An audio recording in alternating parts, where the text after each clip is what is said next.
Welcome guys, so we are back with another video and today our topic of discussion is auto regulation of GFR। तो हम कहते हैं कि हमारे पास क्या होता है कि हमारे पास जो ब्लड प्रेशर होता है ओवरऑल बॉडी का वो हमारे पास इंक्रीज़ या डिक्रीज़ हो जाता है और उसके अंदर बहुत ज़्यादा फ्लक्चुएशन या वेरिएशंस होती हैं। लेकिन हमारे पास जो किडनी है वो हमारे पास क्या करती है कि एक माइन्यूट अगर हमारे पास इंक्रीज़ या डिक्रीज़ हो ब्लड प्रेशर में तो हमारे पास जो है वो अपना GFR जो है उसको स्टेबल रख रही होती है, उसके अंदर इतना मेजर चेंज नहीं लेकर आ रही होती by a process which is called as auto regulation. ठीक हो गया। जैसे अगर हम देखें, अगर हम ग्राफ देखेंगे इसका, तो हमारे पास ये देखें, ये ग्राफ है जिसमें हमारे पास ये जो है ना वो सिस्टमैटिक ब्लड प्रेशर और ये हमारे पास GFR है। तो अगर हम देखें तो इसका जो ग्राफ है वो इस तरह से आता है कि यहाँ पर एक यू लाइन, फिर ये नीचे और ये यहाँ से ऊपर, यानी ये जो है यहाँ पर हमारे पास क्या हो रही है, यहाँ पर हमारे पास हो रही है ऑटो रेगुलेशन कि यहाँ पर हमारे पास जो किडनी है जो अपना हमारे पास GFR है उसको मेंटेन करिए, बट ऑफ कोर्स एक सर्टेन लिमिट के बाद अगर हमारे पास blood pressure systematic blood pressure ज़्यादा होगा तो ऑफ कोर्स जो है वो हमारे पास ज़्यादा जो है GFR जो है वो इंक्रीज़ हो जाएगा, विच इज़ अप्रॉक्सीमेटली लाइक 160 या 70। अगर बिलफर्ज हमारे पास हम ले रहे हैं कि 70 से अगर हमारे पास ब्लड प्रेशर नहीं चल जाए तो ऑफकोर्स GFR कम होगा, 160 से ऊपर हमारे पास जो है ना वो GFR ज़्यादा होगा। लेकिन इन बिटवीन 70 टू 160 हमारे पास अगर फ्लक्चुएशंस होती हैं तो हमारे पास जो है वो GFR किडनी जो है वो मेंटेन करी होती है। अब हम कहते हैं कि वो मेंटेन जो है वो हमारे पास किडनी किस तरीके से करेगी, ठीक है। जो मेंटेन का प्रोसेस है उसको हमारे पास वो दो हैं, ठीक है। ऑटो रेगुलेशन हमारे पास एक फिनोमेना है, इसके हम कहते हैं हमारे पास टू प्रोसेसेस हैं। एक हमारे पास जो प्रोसेस है वो है हमारे पास ट्यूबोग्लोमेरुलर बैलेंस, ठीक है, TGB, ट्यूबोग्लोमेरुलर बैलेंस। एंड सेकंड हमारे पास जो है वो मायोजेनिक मैकेनिज्म है।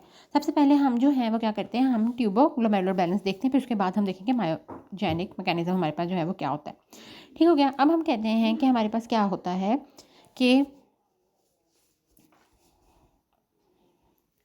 हमारे पास क्या होता है कि जैसे हमारे पास ब्लड प्रेशर जो है वो हमारे पास इंक्रीज़ करता है तो हमारे पास क्या होता है कि आर्टेरियल प्रेशर हमारे पास इंक्रीज़ कर जाता है, जिसकी वजह से हमारे पास कैपिलरीज की प्रेशर हमारे पास इंक्रीज़ कर जाता है, जिसकी वजह से हमारे पास इनिशियली GFR ज़्यादा होगा। ठीक हो गया ना। यहाँ से अगर हम देखें तो ये हमारे पास होता है, ये हमारे पास जो है ना वो एक एफरेंट होता है और एक हमारे पास जो है ना वो इफरेंट होता है। यहाँ पर आर्टेरियल एंड यहाँ पर भी आर्टेरियल एंड होगा तो यहाँ पर हमारे पास प्रेशर ज़्यादा होगा, जब हाइड्रोस्टेटिक प्रेशर यहाँ पर इंक्रीज़ कर जाएगा जिसकी वजह से हमारे पास GFR ज़्यादा हो जाएगा। ठीक है। अब हम अगर कहें कि अगर हमारे पास GFR ज़्यादा होगा,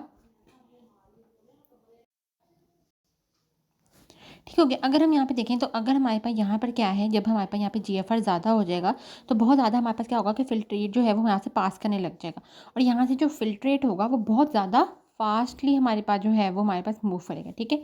जब वो हमारे पास बहुत ज़्यादा फास्टली मूव करेगा तो यहाँ पर जो PCT के सेल्स हैं वो हमारे पास जो सोडियम है, ठीक है, सोडियम हो गया या क्लोराइड हो गया, उसको अच्छे से एब्जॉर्ब नहीं कर पाएंगे। ठीक है। जब वो उसको हमारे पास अच्छे से एब्जॉर्ब नहीं कर पाएंगे तो हमारे पास क्या होगा कि यहाँ पर हम कहते हैं कि हमारे पास स्पेशलाइज सेल्स होते हैं, ठीक है, DCT के अर्ली जो हमारे पास DCT होता है यहाँ पर, ठीक है, उनको हम कहते हैं हमारे पास मैकुला डेंसा। ठीक है। मैकुला डेंसा क्या हो जाएगा, वो सेंस, इसमें हमारे पास मेन हमारे पास मैकुला डेंसा का ये फंक्शन होता है कि मैकुला सेंसा जो है सोडियम और क्लोराइड की कंसनट्रेशन को हमारे पास सेंस कर सकता है। ठीक है। ठीक है। ये एक सा सेंसरी रिसेप्टर्स हम कह सकते हैं, उसके तरीके से एक तरह से काम करेगा।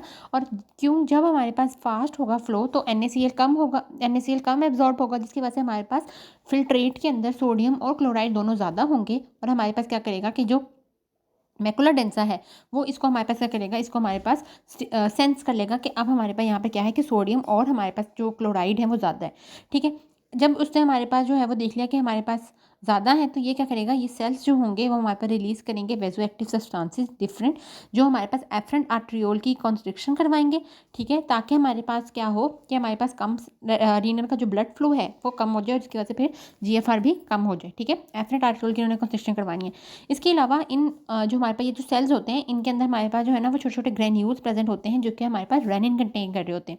तो ये हमारे पास रेनिन के स्टोरेज में भी हमारे पास ये हेल्प काम कर रहे होते हैं। तो ये क्या करेंगे, ये अपनी रेनिन की जो प्रोडक्शन है उसको क्या कर देंगे, कम कर देंगे। जब रेनिन की प्रोडक्शन कम होगी तो एंजियोटेंसिन जो 2 है वो भी हमारे पास क्या होगा, कम प्रोड्यूस होगा। जब हमारे पास एंजियोटेंसिन 2 कम प्रोड्यूस होगा तो वो एफरेंट आर्ट्रियोल को डायलेट कर देगा ताकि हमारे पास ज़्यादा से ज़्यादा ब्लड जो है वो आगे हमारे पास वेन की तरफ जाए और हमारे पास कैपिलरीज के अंदर प्रेशर जो है वो हमारे पास कम रहे। ठीक है। तो ये दोनों स्टेप्स के थ्रू ये हमारे पास क्या करेगा, ये हमारे पास जो हमारे पास ब्लड प्रेशर है उसको हमारे पास GFR जो है उसको हमारे पास कम करेगा। सिस्टमैटिक के ऊपर तो इतना इसका इफेक्ट नहीं है, लेकिन ये अपना कंट्रोल कर लेगा और GFR को कम करेगा। इसी तरीके से अगर हम देखते हैं कि हमारे पास अगर ब्लड प्रेशर बिलफर्ज हमारे पास कम हो जाता है तो हमारे पास क्या होता है, ब्लड प्रेशर कम होगा तो हमारे पास जो हाइड्रोस्टेटिक प्रेशर यहाँ पे हमारे पास कैपिलरीज के अंदर आ रहा है, ठीक है, वो हमारे पास क्या हो जाएगा, यहाँ पे हमारे पास कम हो जाएगा। ठीक हो गया। जब हमारे पास ये कम होगा तो यहाँ से जो जीएफआर है वो कम कम निकलेगा। जब यहाँ से हम कहते हैं हमारे पास जो है ना वो जीएफआर कम कम निकलने वाला है, तो हमारे पास क्या होगा कि स्लो फ्लूइड मूव करेगा। जो भी फिल्ट्रेट होगा हमारे पास ल्यूमिन में, वो स्लो स्लो जो है ना वो हमारे पास मूव करेगा, जिसकी वजह से हमारे पास पीसीटी में जो है वो सोडियम और क्लोराइड बहुत अच्छे से एब्जॉर्ब हो जाएंगे। तो फिर मैकुलर डेंसा ये डायलेट करेगा कि हमारे पास सोडियम और क्लोराइड क्या है, कम है, क्योंकि वो तो एब्जॉर्ब हो चुके हैं। तो फिर ये क्या होगा कि ये एफरेंट आर्टरी को क्या करेगा, हमारे पास डायलेट कर देगा ताकि ज़्यादा से ज़्यादा ब्लड आए और हमारे पास जीएफआर इंक्रीज़ हो। और इसके अलावा जो रेनिन के ग्रेन्यूल्स हैं उनकी प्रोडक्शन को भी इंक्रीज़ करेगा, उनकी सिक्रीशन को भी इंक्रीज़ करवाएगा, ताकि वो एंजियोटेंसिन 1 में कन्वर्ट हो, फिर एंजियोटेंसिन कन्वर्टिंग एंजाइम से 2 में कन्वर्ट हो और एफरेंट आर्ट्रियोल की फाइनली हमारे पास कंस्ट्रक्शन हो जाए, ताकि हमारे पास जो हाइड्रोस्टैटिक प्रेशर है वो हमारे पास क्या हो जाएगा, इंक्रीज़ हो जाएगा, जिसकी वजह से हमारे पास जो है ना वो जीएफआर ज़्यादा होने वाला है। ठीक है, तो ये इस तरीके से हमारे पास जो किडनी है ट्यूबोग्लोमेरुलर बैलेंस के थ्रू, यानी ट्यूब्यूल्स में जो भी हमारे पास इफेक्ट आ रहा है वो हमारे पास अल्टीमेटली किसको कंट्रोल कर रहा है, ग्लोमेरुलस के ऊपर जाके इफेक्ट कर रहा है ना, कि मैकुलर डेंसा जो है वो डीसीटी के अंदर प्रेजेंट है। ठीक है ना, ये अगर हम बनाएं तो मैकुलर डेंसा तो हमारे पास डीसीटी में प्रेजेंट है, ये हमारे पास यहाँ पर सेंस कर रहा है और एक्ट कहाँ पर कर रहा है, यहाँ पर आकर। ठीक है ना, यहाँ पर हमारे पास जीएफआर कि कितना हमारे पास यहाँ से प्लाज्मा फ्लो करना है, तो ट्यूब्यूल्स जहाँ के हमारे पास ग्लोमेरुलाई के जो स्ट्रक्चर है इसके ऊपर इफेक्ट करा है, इसलिए हम इसको कहते हैं ट्यूबोग्लोमेरुलर बैलेंस। हम कहते हैं इसके अलावा ये तो हमारे पास हो गया जब हमारे पास ब्लड प्रेशर जो है वो हमारे पास आगे पीछे है। लेकिन हम कहते हैं कि अगर हम बिलफर्स बहुत ज़्यादा जब मीट खा लेते हैं, ठीक है, प्रोटीन हमारे पास बहुत ज़्यादा है, तो हमारे पास क्या होता है, मीट खाते हैं या कोई भी ऐसा प्रोटीन की चीज़ हमने ज़्यादा ले लिया डाइट में, तो हमारे पास डाइट में अमाइनो एसिड जो है वो बहुत ज़्यादा हो जाते हैं। ठीक है, जब हमारे पास अमाइनो एसिड बहुत ज़्यादा हो जाएंगे तो हमने पहले ही पढ़ा था, हम आगे मतलब जब हम ट्यूबुलर सेक्रेशन करेंगे ना उसमें भी हम पढ़ेंगे कि हमारे पास जो अमाइनो एसिड्स है ना वो हमारे पास जो पीसीटी का सेल है, जैसे अगर मैं ये देखूँ, ये हमारे पास ल्यूमिन है और ये हमारे पास उसका सेल है। ठीक है ना, ये हमारे पास जो है ना वो पीसीटी का सेल है।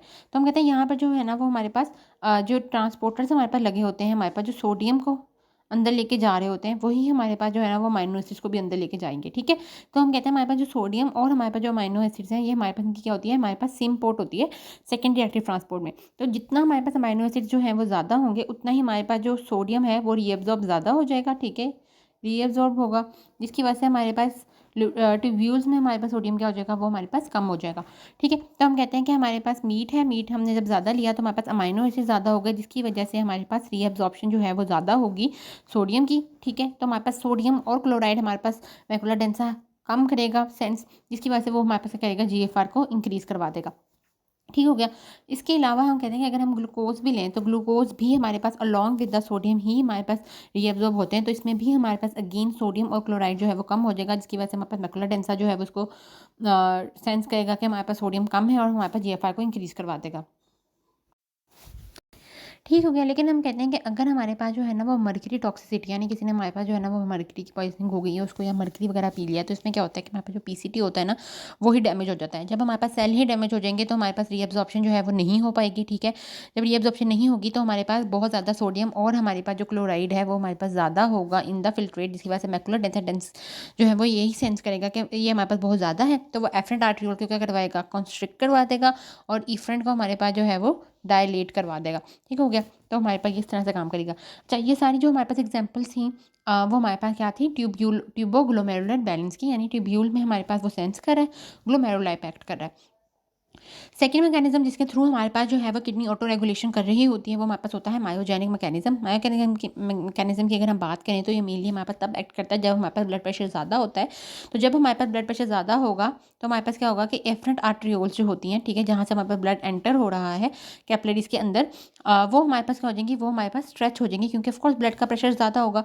ठीक है, जिसकी वजह से यहाँ पर हमारे पास जो है ना वो कुछ कैल्शियम चैनल्स प्रेजेंट होंगे जो कि हमारे पास क्या हो जाएंगे, हमारे पास स्टीम मतलब उसका हमारे पास क्या होगी, एंट्री हो जाएगी इनसाइड। ठीक है, वो हमारे पास कैल्शियम का जब इन्फ्लक्स होगा इनसाइड में तो वो हमारे पास क्या करवाएगा कि वहाँ पर रेजिस्टेंस को इंक्रीज़ करवा देगा और इनकी हमारे पास यहाँ पर कंस्ट्रिक्शन करवा देगा ताकि ब्लड फ्लो कम आए और कम हमारे पास जीएफआर हो। तो myogenic mechanism is only for जब हमारे पास ब्लड प्रेशर ज़्यादा होगा, जबकि ट्यूबोग्लोमेरुलर बैलेंस हमारे पास ब्लड प्रेशर ज़्यादा हो, ब्लड प्रेशर कम हो, उसमें भी हमारे पास एक्ट कर रहा है। अगर हमारे पास हमने मीट लिया है, ग्लूकोज लिया है या हमने मर्करी वगैरह की चीज़ें ली हैं तो भी उसमें हमारे पास ये सारे इफेक्ट कर रहा है। तो this is about the auto regulation of the GFR.